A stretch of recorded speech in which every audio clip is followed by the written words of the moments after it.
Hello.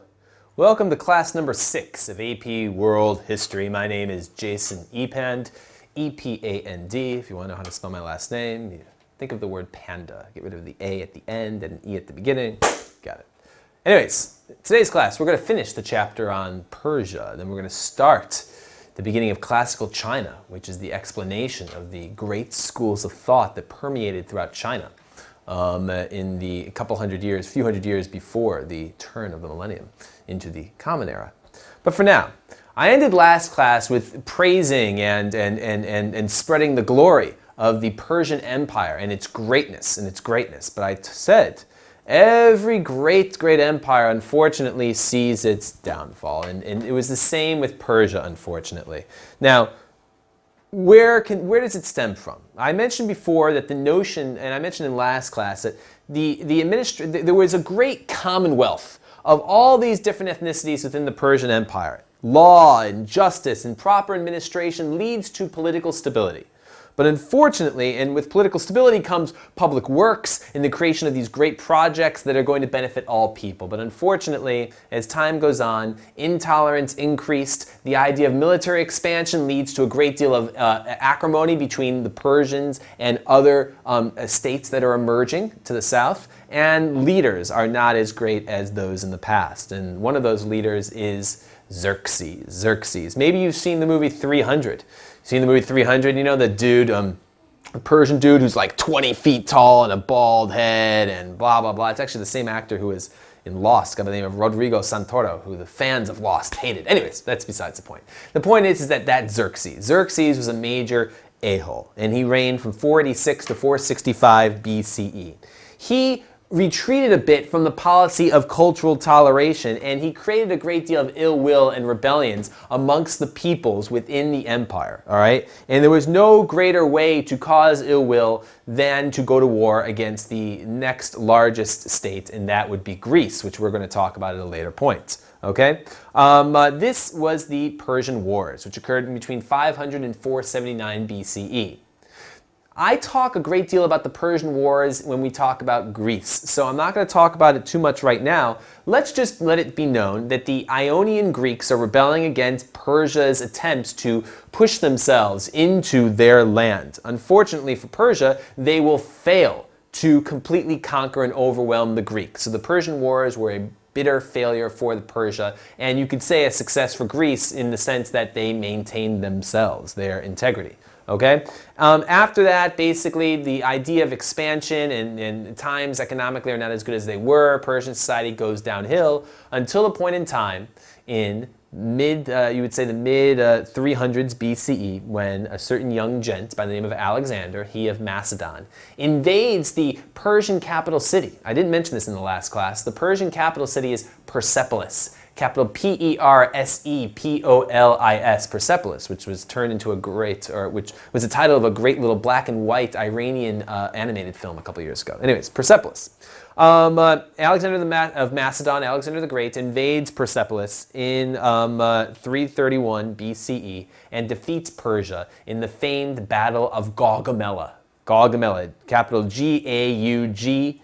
M is in Michael, E-L-A, Gaugamela. Sounds like some creature from Dungeons and Dragons. Alexander burns down the city of Persepolis, and the Persian Empire is really no more. Okay? In the succeeding centuries, 3 large states hold sort of sway over the landmass that once was the great Persian Empire, all right? We're talking about chronologically, so I'm going to talk about one empire, and then the next one, and then the next one.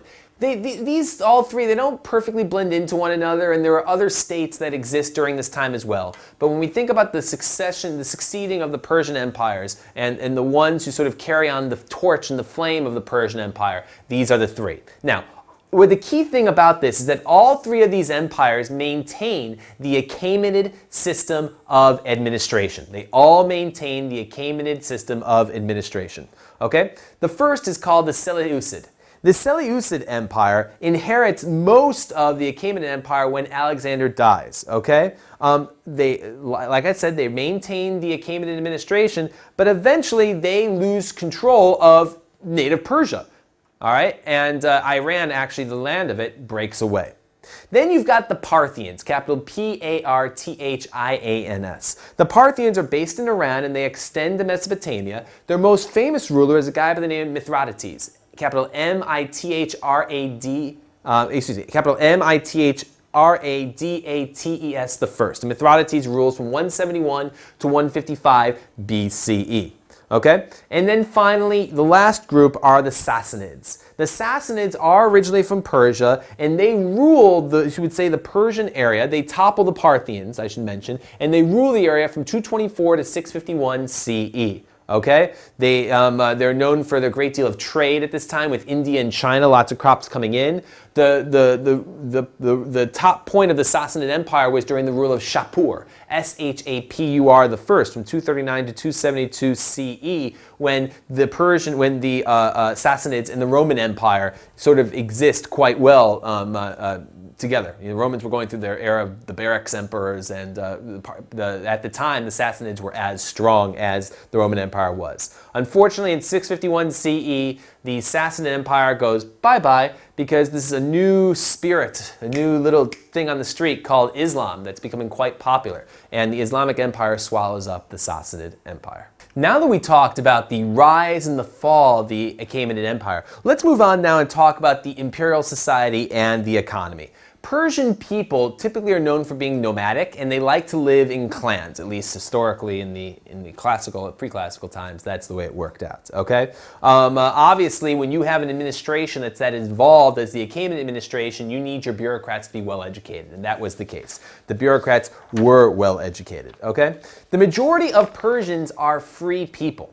When we talk about Rome in an area like that, a third of people in the Roman Empire were slaves, all right? Not in this case in Persia, the majority of which are free people. Like in the city, there are craftsmen and merchants and artisans, and in the countryside, you have the peasants, of course. Now, something very important, I think it was at the end of the last class or beginning of the last class, I mentioned something that the Persians did in terms of irrigation that was phenomenal, okay?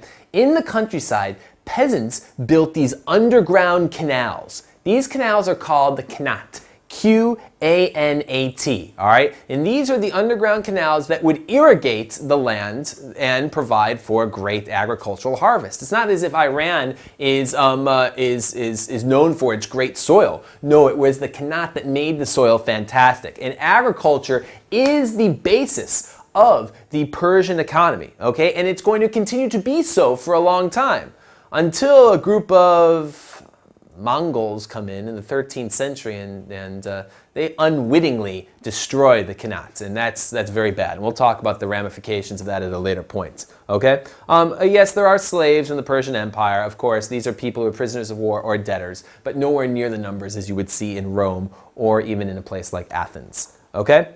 Of course, there's plenty of trade going on between, and this is all common sense, of course, trade going on from Persia to India, etc., etc. Now I want to talk about the religion within Persian society. And I had the experience one time to meet a girl whose family was from this religion, and it's the religion of Zoroastrianism. You may think, what the heck is this? I've never heard of a religion that begins with a Z, but it is. Zoroastrianism, capital Z-O-R-O-A-S-T-R-I-A-N-I-S-M, Zoroastrianism. And they emerge from the teachings of their prophet Zarathustra, Z-A-R-A-T-H-U-S-T-R-A, Zarathustra, I apologize, Zarathustra. Although I thought it was similar to the Wagner, also Sprach Zarathustra, but maybe I was wrong, I don't know. Anyways, okay, Zoroastrianism.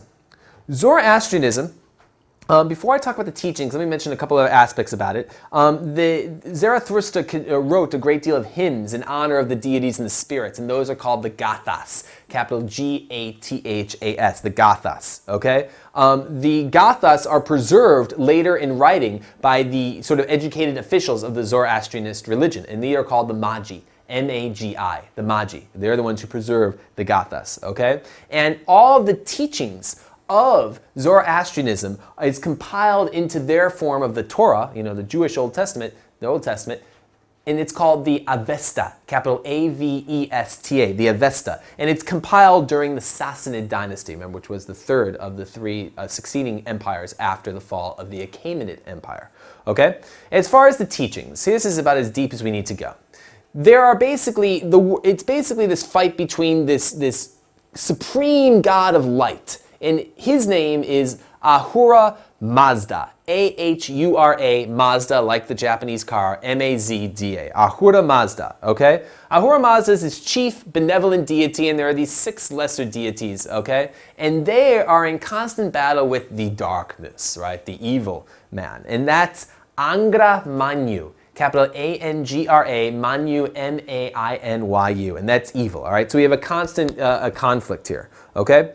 Zoroastrianism is very influential, both for its you would say reasonably monotheistic thing with the idea of one chief good god, although it's not greatly monotheistic, but for some reason why history tests tend to say it was influential because of that. But really, it's also influential because of the heavenly paradise and the hellish realm that exist as the reward and punishment when you die, okay? You either go to one or you go to the other. Some unique things about Zoroastrianism as well. Number one, unlike other religions, be it Hinduism, Jainism, which we'll talk about later, and other religions, even aspects of Christianity, Zoroastrianism views the material world as a blessing. Obviously, they discourage greed and envy, but they do value, the material world and the idea of having goods. That's something that they think to be as a blessing. Another aspect about Zoroastrianism, which becomes very, very influential to Islam, is that Zoroastrianism is very against the idea of an image of a god being plastered somewhere, okay? No images of gods. And it's the same thing with Islam. There are no images of people and animals in Islam, and that was influenced a little bit by Zoroastrianism, okay? Zoroastrianism, if you do good works, good thoughts, good deeds, this is like a formula for success, okay? And this type of, seems like very easy to follow, and Zoroastrianism became very, very popular, especially from the 6th century BCE onwards, okay? It first attracted the aristocrats and ruling elites, maybe because of this material world being a blessing. That's something that's different than Christianity. Christianity tend to, the urban poor and women, all right? But Zoroastrianism was more along the lines of aristocrats and ruling elites. Darius, the peak of the empire, remember Darius, we spoke about the last class. Darius looked at Ahura Mazda as the supreme god, and Darius is the one who sort of very much instituted Zoroastrianism as the sort of official Persian religion. Okay, obviously it's very popular in Iran, and it's got its followings in Mesopotamia and Egypt, etc., etc. Okay, unfortunately, Zoroastrianism is going to have a tough time with some other people. Alexander is no fan, and when Alexander comes to Persepolis, he burns down as many Zoroastrian relics or whatever the heck it is, temples, etc., as he possibly could. So Alexander's not a fan, okay? Zoroastrianism does become, and it is the official religion during the Sassanid Empire, but once Islam incorporates Sassanid Empire into its own, growing strength, Islam is not a friend of Zoroastrianism as well. They take the idea of, obviously it's been implanted inside of the citizens' minds of having no images of gods, period. But Islam, it persecutes a great deal of Zoroastrianists, and most of them convert. Some do flee, especially to India, which is funny because the girl I knew had a very interesting skin tone, sort of a combination of what one would consider to be Persian and what one would consider to be Indian, very interesting. Anyways, so again, the Zoroastrians, they suffer a great deal under Islam. Again, it was influential to a great deal of modern religions, I mentioned before. But today, I can't say there's an overwhelming population of Zoroastrianists in the world. There are still, Zoroastrianism is still a religion. There still are, temples, etc. But it does not receive the same attention as it did back in the classical era. All right, that brings us to the end of Chapter 7. We're now heading into Chapter 8. Chapter 8 is now we're going to classical China. Classical China. And where we begin with classical China is we talk about the schools of thought, all right? I talked about before that in between 403 and 221, was it, BCE, you have the period of the Warring States, all right? Because of the fact that there is so much fragmentation, even in the couple centuries that preceded that, there are certain wise men within China that are searching for a better social and political order. And one of those individuals was a man by the name of Kong Fuxi. And Kong Fuxi lived in between 551 and 479 BCE. He was an educator, he was a political advisor, and he was someone who was very, very well respected within the larger, community. His sayings, in fact, were compiled by future generations in something called the Analects, capital A-N-A-L-E-C-T-S, the Analects, by his disciples. Now, some of the ideas that Confucian or Confuci expanded upon included this. First of all, Confucius, he believed that people were fundamentally moral and ethical in character. Okay? He thought people overall were good. He thought people overall were thoroughly practical. They did what people commit actions to better themselves in a certain way. Okay? And thus, we need to focus on education so that the actions that people take within society will be of the highest regard. Okay? And so education became very, very important to Confucius and later on, obviously, within Chinese society. Okay? The goal that Confuci had was to create a large community of Junshi. Again, my pronunciation is very bad. Junzi. The Junji are superior individuals, and those people worthy of being within the government and within the administration. Okay? The values of Confucianism, which still exist to this very day. First, there's Ren, R-E-N. And Ren is sort of this sense of humanity, of kindness, and benevolence towards other people. Then there is Li, L-I, which is a sense of courtesy, respect, and deference to elders, a certain propriety with proprietary, the way that you behave and act. Okay? And then you have Xiao. Xiao is the idea of being very loyal to your family. All right? Filial piety. All right? Your obligation to your family and duty. Your duty, and you could say in a certain sense. Okay? So the combination of this sort of personal morality and the idea of receiving a great deal of education is the idea of leading towards a greater moral and just a greater society. Okay? Other people who followed the path of Confuci and became influential Confucianists throughout the centuries, including Mencius, who was around from 372 to 289 BCE. He very much believed in Ren, believed in the goodness of human nature, and he advocated a government of benevolence and humanity. Mencius, M-E-N-C-I-U-S, contrasts with Zunzi. Zunzi, X-U-N-Z-I, who was around from 298 to 238 BCE, has a bit of a less positive view on human nature. He believes that human beings selfishly pursue their own interests, something that maybe a Thomas Hobbes, who we're going to talk about in the very pre-Enlightenment days in the 17th century, and perhaps the legalists that we're going to talk about next class would agree with. Okay, Zunzi also believed in a harsh social discipline, in strict punishment, and very much a conformity in terms of strict moral education. All right, and that's Confucianism. Confucianism is about activism. It's about getting out there and engaging society in order to make it better. It's being practical. It's educating oneself, etc., etc. We'll talk about some of the other ramifications and ideas of Confucianism later. But for now, if Confucianism is the daytime, there is also the nighttime. And nighttime is Taoism. Taoism. You can spell Taoism with a D or a T, I don't know, D-A-O-I-S-M or T-A-O, whatever you prefer. Okay? As long as you're aware of what it is. And Taoists would be critics of Confucian activism. Okay? Taoists, as you may know, prefer a life of reflection, a life of introspection, a life in harmony with nature. And its founder, Laozi, L-A-O-Z-I, the founder of Taoism, wrote a book that discusses these things. He allegedly wrote the Tao Te Ching. It's a little bit speculative if he actually did, but I don't want to be a blasphemer. But Tao Te Ching, capital D-A-O-D-E-J-I-N-G, which stands for Classic of the Way and of Virtue. And he is attributed as the author to it. Okay? There's also another book which is sort of a compendium of Taoist philosophy, and it's called the Zhuangzi, capital Z-H-U-A-N-G-Z-I. Let me explain what the Tao is. The Tao is just sort of like the way of nature, the way of the cosmos, the way of life.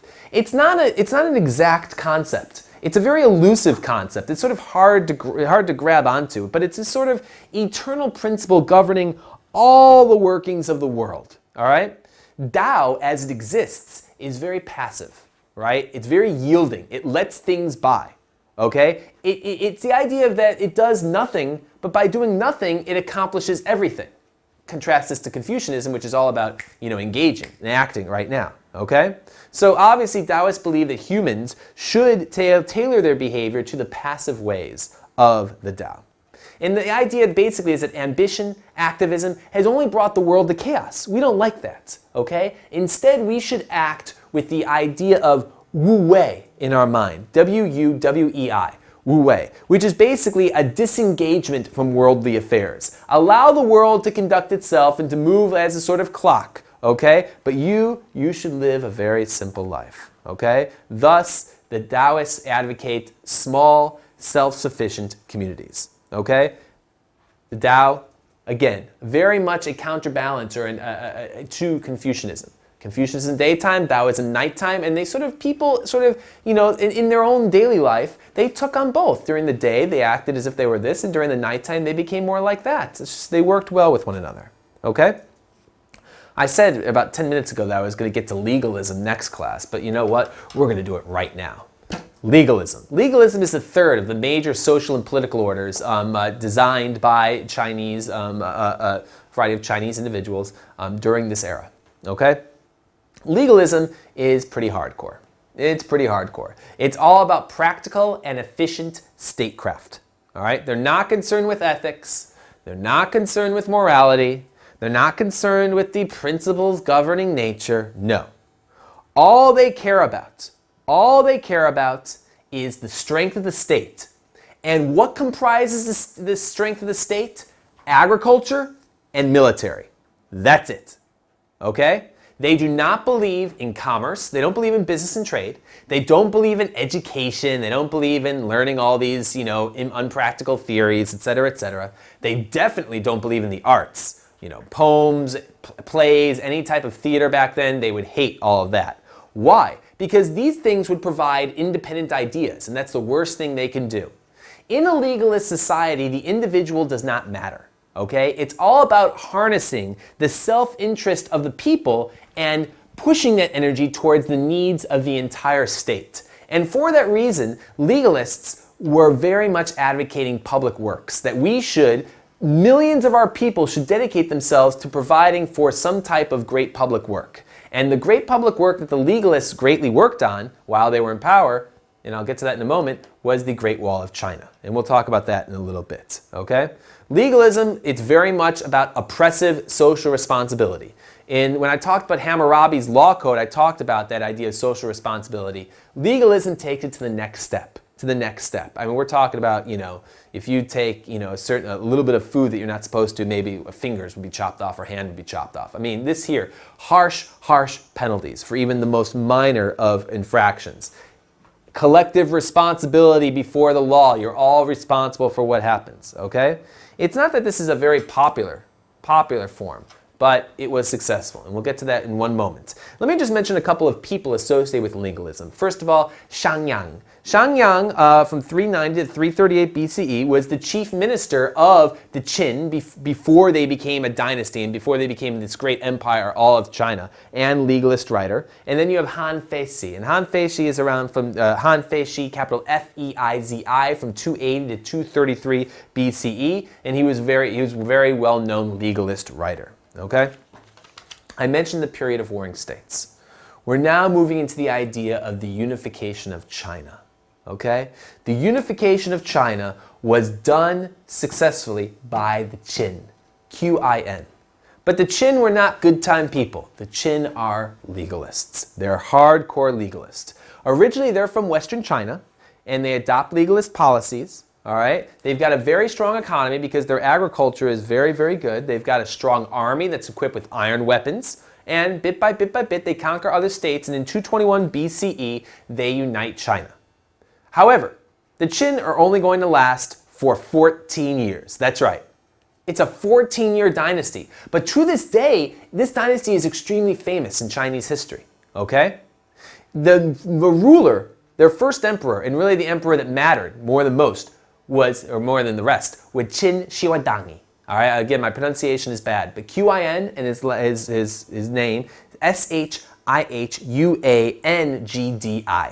Okay? He centralized imperial rule. All right? He was the person responsible for connecting and extending the Great Wall of China. He's also the same man who buried hundreds of scholars alive because he didn't want them teaching their independent ideas and to what he thought would be to negatively influence the people, okay? He burnt all books. All books. Can you imagine that? I mean, it's like Bradbury's Fahrenheit 451. All books were burned, excuse me, except those with utilitarian value. And utilitarian value means value for everyone. Value for everyone. Okay? Very much a world of centralization. All laws, all coins, all measurements, all weights, all scripts, writing, everything was standardized. You did it one way or you didn't do it at all. And you did it another way, you got punishment right there. Pain, pain. Xiudangi ruled from 221 to 210 BCE. He died in 210 BCE. I think he accidentally poisoned himself, which seems very apropos for a man of his nature. Anyways, then he was buried in the tomb of the first emperor. So if you ever see something on a test that says tomb of the first emperor, there you go. It's a very, very, very famous. You've probably heard of it. It's a tomb, basically in the 1970s, I think it was, I think it was British archaeologists found themselves a tomb. And of course, it's absolutely dark. All they have is their light, their fire, right? And they're walking and they're banging into these extremely large objects, all right? Then they light. You can imagine, you have a fire, right? And all of a sudden you try to see what it is you're banging into, and what do you see? You see a man-sized, life-sized version of a horrifyingly aggressive-looking warrior, all right? It freaked them out. Because inside of the tomb of the first emperor are hundreds of life-sized terracotta soldiers, as if they are protecting Xiudangi, all right? They're protecting him and waiting for his, ascent, his way back to Earth, etc., etc. Very, very famous tomb. You've probably seen pictures of it. In fact, I think it was the third Mummy, Mummy 3, that turned a movie out of it. I think is it Chow Yun-fat or Jet Li? I think it was Jet Li, maybe. Was the basically that's what they got it from. I know Mummy 3 stole it from this idea of the tomb of the first emperor. The Qin dynasty, it's going to collapse. Why is it going to collapse? Because you know what? Let's say you're living on your land and one day a government official says, you no longer live here. No, I'm sorry, you live thousands of miles up north and your whole entire life now is to build this wall. Why? Don't think, just do. Just do. You have no liberty. All right? That's what the Qin did to millions and millions of people. They forced them to relocate to northern China, to the Great Wall of China, for them to build it. How would you feel about that? Not too good, right? So there's a lot of resentment. And this resentment causes the Qin dynasty to fall apart because after Qin Xiudangi, there's not a ruler who can maintain this autocratic control. And the Qin, they die away in 207 BCE. They die away in 207 BCE. Very short-lived dynasty, but it left very, very deep marks in Chinese history. Very deep marks in Chinese history. Okay? Well, that brings us to the end of class number 6. You may ask, what's going to happen in the next class, class number 7? Well, we're going to talk about the Han Dynasty, and then we're going to talk about society and sort of the economic success to social disorder, and then we're going to be spending most of the time with chapter 9. And chapter 9 is all about classical India. We're going to talk about the Mauryan and the Gupta dynasties, as well as explain some other ideas as well. Thank you very much for listening. And I hope you have a great day and hope you learned something. And if you need to, please, throughout these lectures, I should mention this. Throughout these lectures, if I'm moving too fast, please stop the tape, rewind a little bit, right? Make sure you have everything down, okay? I'm trying to lecture to you in a way where you can create some type of organizational apparatus, and hopefully you are able to do so. Okay, so that is just a little bit of an important note. Make sure you got the spelling right, just in case you have to write an essay about these people, etc., etc. Okay? Thank you so much. See you next time. Bye-bye.